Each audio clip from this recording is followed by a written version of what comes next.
పెద్దపల్లి జిల్లా ఓదెల మండలంలో ఇసుక మాఫియా రెచ్చిపోయింది. గుంపుల మానేరు వాగుపై నిర్మించిన చెక్ డ్యాం ను రాత్రికి రాత్రే కూల్చేశారు కొందరు దుండగులు. ఇదంతా ఇసుక మాఫియా పని అని గ్రామస్తులు ఆరోపిస్తున్నారు. వాగుల్లో ఇసుక తవ్వకాల కోసమే ఈ దారుణానికి తెగబడ్డారని అంటున్నారు. నీటి నిల్వ కోసం అప్పట్లో 19 కోట్లతో నిర్మించిన ఈ చెక్ డ్యాం నిర్మించారు. అది కాస్త తెగిపోవడంతో నీరు వృధాగా పోతోంది. కూల్చేసిన వ్యక్తులను కఠినంగా శిక్షించాలని గ్రామస్తులు డిమాండ్ చేస్తున్నారు.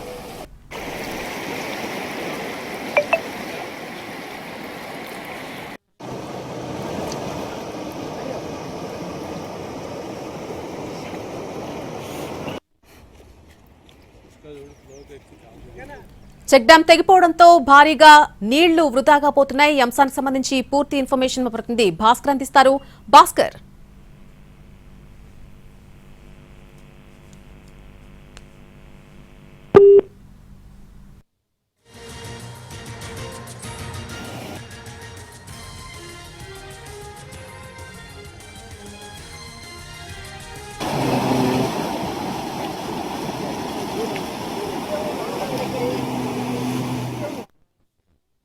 పెద్దపల్లి జిల్లా ఓదెల మండలంలో ఇసుక మాఫియా రెచ్చిపోయింది. గుంపుల మానేరు వాగుపై నిర్మించినటువంటి చెక్ డ్యాం ను రాత్రికి రాత్రే కొంతమంది దుండగులు కూల్చివేశారు.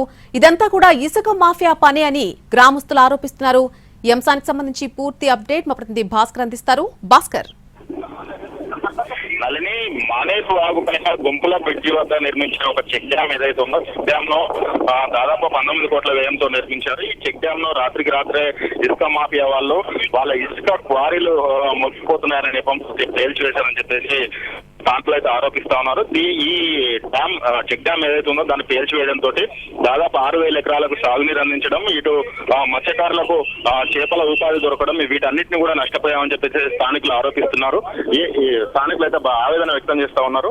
ఇప్పటికైనా ఎవరైతే ఈ ఇసుక మాఫియా ఉన్నారో దానిపైన విచారణ జరిపించి చర్యలు తీసుకోవాలని చెప్పేసి ఆ గుంపుల గ్రామస్తులు కానీ పరిసర ప్రాంతాల్లో 4 గ్రామాల గ్రామస్తులు అయితే డిమాండ్ చేస్తున్నారు. నల్ని రైట్ భాస్కర్, థ్యాంక్ యూ.